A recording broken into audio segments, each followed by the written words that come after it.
Hello, welcome to Quackalope, and today we're going to bring you 3 different ways that we've improved or items that we've integrated into our D&D or RPG sessions to bring them up a little level. Give them a little bit of flair. People that are in this world like things that clink. Clickety-clacks. That click together. Or that are just beautiful and enhance the player experience in general. Yeah. So, if you're joining, this is our video talking about 3 ways to upgrade your D&D game or 3 ways to upgrade your RPG game. Yeah. In this video, we're very quickly going to cover Legendary Metal Coins, which currently has a Kickstarter active. So, if you're interested in what we have here, the different patterns, go check that out. Link will be down below. We're going to talk about Gatekeeper Games and Dice, their half-seas dice system, the original inventors of split-layered dice. That's crazy. So we'll talk on those for just a bit, and we're also going to talk about the deck of many things. Ooh, yeah. And the deck of many animated things. Some of the most incredible spell cards and monster cards that I've came across in any player aid or player kind of support system. That's really cool. So these are absolutely incredible, and of course, like always on Quackalope, you're going to see piles of beautiful B-roll and audio and camera cuts and stuff that convinces you to subscribe, right? Is that where you thought I was going? Yeah, no, actually, I thought you were gonna push it more towards the thing. Oh, have people actually check out the products. Well, and stuff like I guess you're gonna include a link in the description. We will have links and support systems and stuff down below. Now, one important thing, because this is a different type of video we're doing on the channel, I feel like it's necessary to point out that none of these companies are paying for us to say anything about them. Now, we did receive product from all of them. 100%. And we are covering and doing B-roll and everything like that. But to be honest, I found Gatekeeper Games and Dice at Origins last year, saw their dice, thought they were beautiful, walked around the convention hall picking up other dice to see if they really are as heavy as they feel. Yeah, these are pretty good. If you know quality, I wish I could get these dice into your hands. So that's where I discovered them. Went home with a few of their items. Deck of Many Things is a group that I reached out to because I am so excited for Humblewood. Oh, they're the same people? Yeah.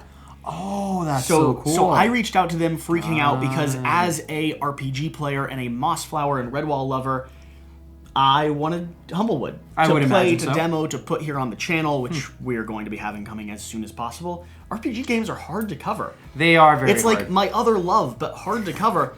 And so they reached back out to me, asking if I wanted to check out some of their cards.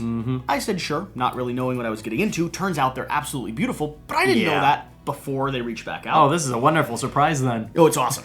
Legitimately, I have a video of Cassidy and I sitting here opening that I need to get edited, where we just kind of shut up and just keep going, oh my gosh. It just devolves into us being like, is this even usable now? We'll see. I'll work on the edit. And then Legendary Metal Coins posted a thing on Board Game Reviewers and Media, letting people know that their Kickstarter was coming and asking if people did media around components and not just games.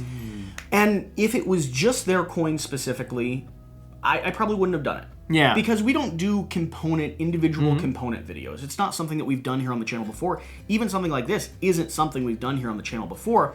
But I reached out because I love metal coins. Yeah. They're probably my favorite board game and RPG game upgrade ever. They're just so nice in your hands. I love the click-clacks. I love how tactile they are. If I was going to collect anything, it would be unique metal coins from games. Even to the point where I've given people Kickstarter copies and maintained the metal coins for myself. William, I'm sorry, but they were just really nice. They had little frogs on them. He knows what I'm talking about. No one else does. So I reached back out to them and I said, hey, I've had this idea for a while about doing a video about upgrading your RPG games. Because I had the Deck of Many Things and I had Gatekeeper Games and Dice, their half-seas dice, and I wanted to highlight them in some way. But we don't do individual component videos. I said, if you sent me some coins, because I wanted some coins, I would love to include you in a video on upgrading your RPG game. So they sent me their spell tokens. These are tokens that you can actually flip and keep track of your spells. Super cool. Very click-clack. I'm going to try not to disturb the mic too much. They sent us their metal dwarf coins. Feel these things. Oh, that's heavy such and good thorough quality. With different types of imagery and hammers and swords. The detailing is awesome. No, they're beautiful. They're absolutely beautiful. And then they sent us a few sample sets. So we have some spell sets here with wands, hats, a little owl, Ooh. a skull face with a serpent on the back. These are sort of very Hogwarts inspired. Yeah, exactly. And then we have some Aztec designs. Oh, I love the Aztec one. So these square coins, I mean, check this guy out. Whoa. Oh, that's awesome. Aren't they beautiful? Yeah, those are awesome. So that is the context for this video. We genuinely use these and utilize these to upgrade our RPG games, and I thought it would be cool to bring these to people. Yeah. So let's start over here with legendary metal coins. First off, like I already acknowledged, they have a Kickstarter up and running, so go check them out. I think they have 11 days left or so. They're already like 200 or 300% past their funding goal. This is season 5. They have a history of designing, providing, and producing incredible metal coins. And genuinely, these are really nice. So nice. I mean, I have Jan here, so I can really like stick things in his hand, and he can attest that they're good quality, right? No, they're fantastic. And I love that they have all the different symbols for different types of spells, so you can easily associate what you're trying to get there. So that's fantastic. Well, and the 3 things they sent, just to talk about how I, would utilize them. The spell slots are specifically designed to allow spellcasters to use and unuse spells, right? So when you do a long rest or a short rest, you're going to be regaining and utilizing your spells throughout the journey. So these just give you a very quick reference and also a tactile feel when it comes to casting or using magic. Yeah, I like reducing that. the pen and paper Anything. element. Well, reducing pen and paper, but for me, whenever I DM, I try to put a lot of emphasis on giving my players something tactile to tie them to the environment. So I bought like metal and stone dice as a DM so that whenever they rolled advantage or disadvantage, it felt different. They would feel it. Yeah, it felt different from the dice they had, right? Same concept here, along with the dwarf coins. If I was a DM, if I was still running a campaign, I would honestly look into getting, and I don't know if you can do this, it comes down to your financial, what you have, but like, how cool would it be to have different types of currency that people earn in different environments and part of the world that they actually have a purse to put in and they actually use and pay during the game? For me, that's like being able to hand them actual rewards. Yeah, like a pouch. Chest full of value, or giving them a shopping sheet full of items like the Deck of Many Things you provide, and then having them pay in real metal coins. I don't know. That's just I cool. think that would be wonderful. Very immersive. Yeah, well, exactly. And so dwarf currency is one option for that. Awesome. And then you also have these spellcaster tokens, these just different styles, different designs. For just like for familiars or something like that. I think these would be great for familiars. I also think like if you had a set of them, you could use them for currency depending on what part of the world you're in. It really just depends on what you're playing, right? But this snake one, I mean, that would make a great little familiar token. And then finally, the Aztec coins. I love those. These are a little bit more historical. And they have historical coins. They have recreation, Roman and Greek and stuff like that. And so these are just part of their more culturally significant coins. So depending on what you're playing, what part of the world, how you want to integrate, I mean, they just provide a whole different type of value to the experience. I love that it's imperfect. It's not a full circle. The edges are perfect. Well, this one has a really clean and perfect design. I like that this one is a little bit unique, like a rough cut square, right? That's awesome. Yeah, these are fantastic. They're cool, right? Oh yeah, I love the heft that they have. I should have asked for way more coins when I. Well, hey, we might use them later. Who knows? I genuinely think these are super cool. Yeah, they're really nice. And so, I mean, the only thing I can attest to is the quality of them. If people are interested in getting metal coins, if they like that type of upgrade like I do, these are above and beyond what I expected. Yeah, and I'm assuming that in the Kickstarter, you're going to have a lot more options. A ton of options, dude. I was scrolling through the Kickstarter and it was dangerous. Like, I had to stop. I legitimately had to stop your hand and be like, no! Well, I was like, why didn't they send me those? And I would have liked those. And I wonder for season 6 if I could get a pair of those. I mean, they're just beautiful. Let's move over here to cool. Gatekeeper Games and Dice. Now, this is going to be a little clickety clacks, by the way. Yeah. So the original Halfsies dice. So everyone that has created split dice on the market have copied the design and the mold. Really? That is insane. Yeah. John from Gatekeeper Games invented split dice. Wow. That's went to China, figured out the manufacturing, everything like that. Fascinating. It's cool, right? That's an awesome achievement. Dice are dice, right? But dice are also dice. Yeah. Everybody. what are they? What do people like to call themselves? Goblins? Yes. Yeah. Yeah, Cassidy is a hardcore goblin. So to talk about these, I mean, there's different colors and combinations and things to shout about. First off, they're high density, super high quality, heavy resin dice. They are designed in a way that you can tell 100% that there's no air bubbles through them because they're split. The neutron sets are some of my personal favorite. I like the clean color in the center that actually fully transitions to a different type. Yeah, very cosmic. Yeah, I think that's awesome. But they also have they have their split designs here. They have their different two tones. I know they're one of the only companies that actually produce brown dice. So browns and greens for people that are playing an elf or a ranger or a druid. Interesting.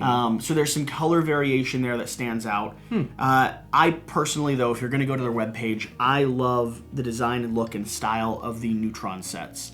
I just like those clear elements that are going through them. Yeah, these are wonderful. Now, the other cool thing that they did is they also invented this dice keep here, which I think is a pretty incredible dice keep. It is really nice. So let me show you all the things that this... So, first off, I saw these at Origins, picked them up, thought they felt heavier, walked around picking up other dice to confirm how nice these felt. Right? That's one thing. But then second off, I thought this was just a cool design for Dice Keep at first. Okay. Let me show you all the different things this Dice Keep can do. Oh, it can do more things. Than just hold dice? Yeah. Absolutely. Oh, okay. So, first off... Oh, you can... okay. Bottom doesn't pop off. Okay. I might have to dampen the sound on that. But this is a hinge system, which you can hold on the back here. Okay. You have a 7 set of dice in there right now. If you pop the back off, this, I think, snaps on again, making it deeper. So you can hold up to an 11 set of dice. Oh, that's cool. Same hinge mechanism there. Okay, that's right. Same balance point. Nice. Okay, that's really cool. So I think that's neat. It stacks, which is really cool, but I mean, cool for me, but also cool for retail. I think that's part of the reason they designed it like this. And I'm assuming you can use this to just throw your dice, like randomize them inside, right? Oh, Have sure. a little container and throw them out? I mean, that's certainly part of it. Like, you'd shake it up and you could open it and drop them there. Yeah, that's... Ooh. I suppose. Well, that's very functional. I wasn't expecting that. The other thing about the case... Oh, there's another thing? If you have miniatures, they actually fit inside the case here. So a standard mini can fit inside. This can go on the map with a miniature on top. So you have a clear vision down to the bottom for levitation or being on the back of something that's floating. And because they're little keeps, you can use them for like actual terrain placement in the actual game. I don't know. They're cool. That's really neat. Like I said, I'm a fan of the company. I think their dice are absolutely beautiful, and their cases are cool. I haven't seen a case that was able to do everything that this one does. Yeah, that's genuinely, I was surprised when I saw the list of things that they could do. They also had someone if you go to their Facebook page, they had someone at Gamma, 420 pounds, so someone on someone else's back, stand on top of the case without it shattering or crushing. Wow, really? Yeah, you can go check that. So, heard it here. So a lot of cool things, right? Yeah, that's not too bad. Let's move on to the deck of many things. Ooh, yes. So the best way for me to show these off is going to be with a mix of B-roll. The deck of many things, the standard decks, are going to be everything you need for NPCs, monsters, the deck of many things itself, which is... the Deck of Many is the company. The Deck of Many Things is a 52-card deck of tarot-sized cards that influence your game when you draw from it. Cassidy knows it a lot better than I do, but this is the best and the worst things that could ever happen to you ever.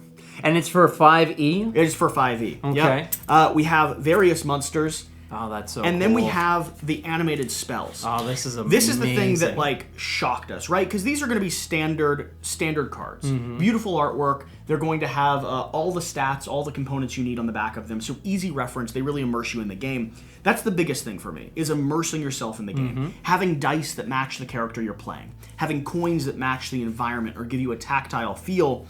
And then these deck of animated spells. I came to these...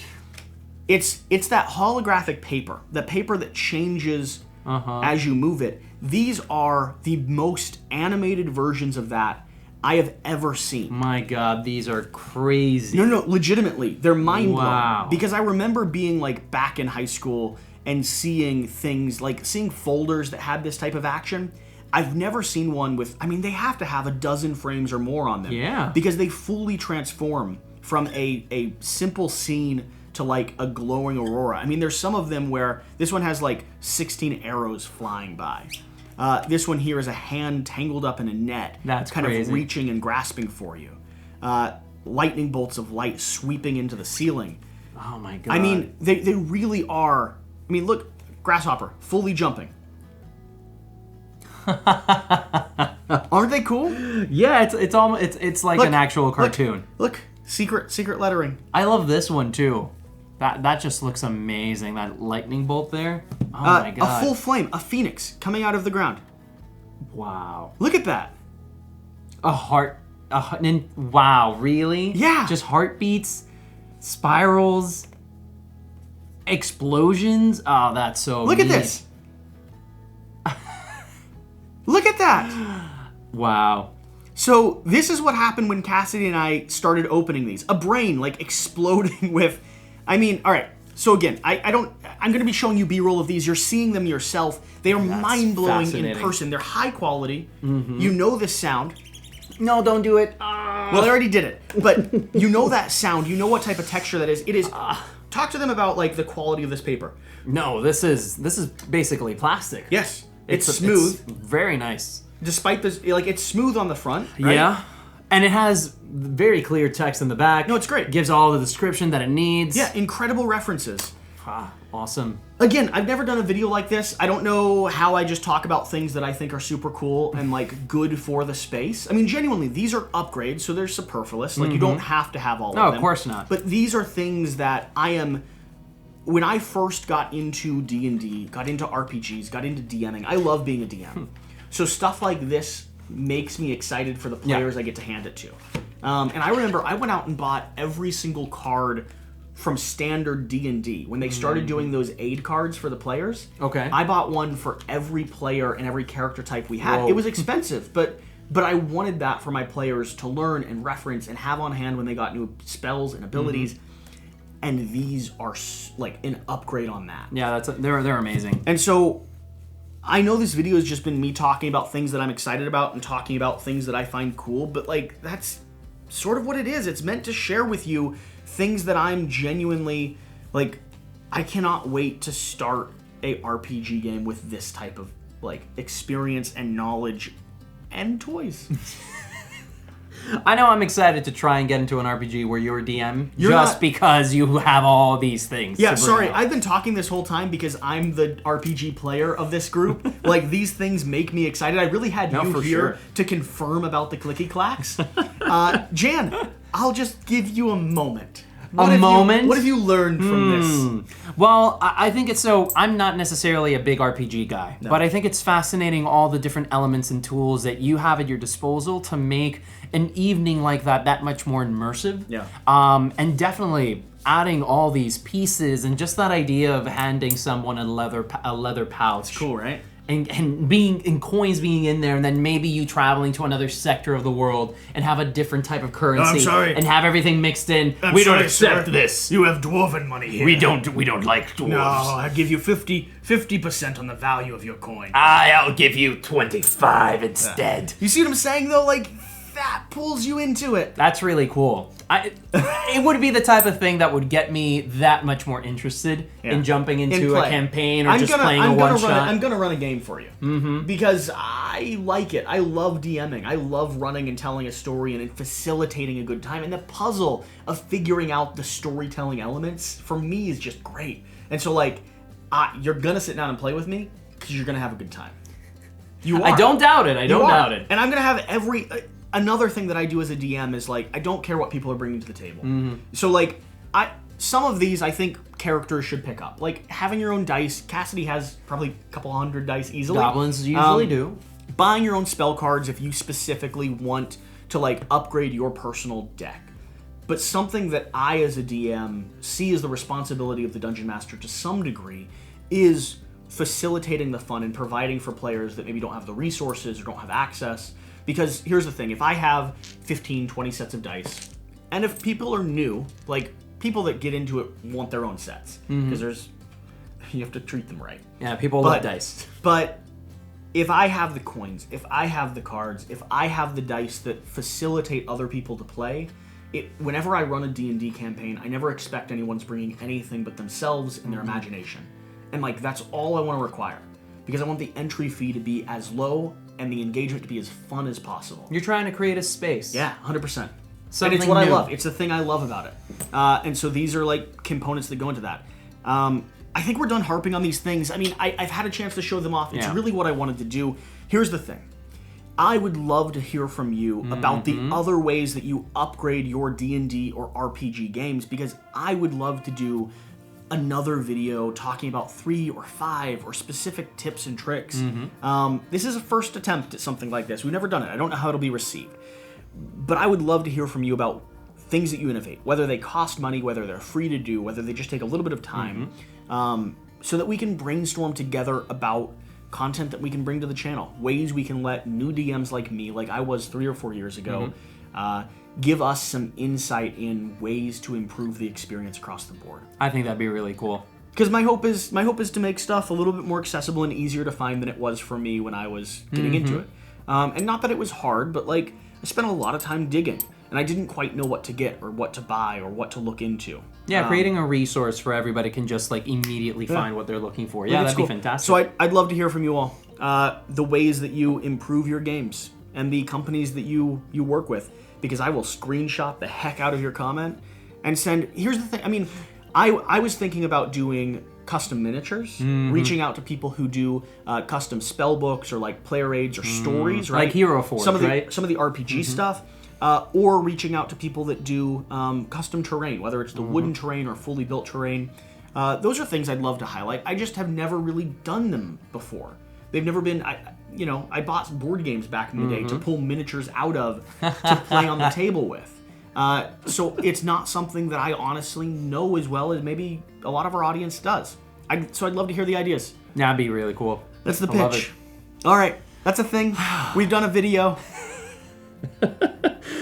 Well, whatever you do, though. You're gonna end it. You're gonna end it there. We have to, I think. All right. Well, whatever you do, though. Remember to do the important thing. Get out and play some games, everyone. See you next time. Thank you.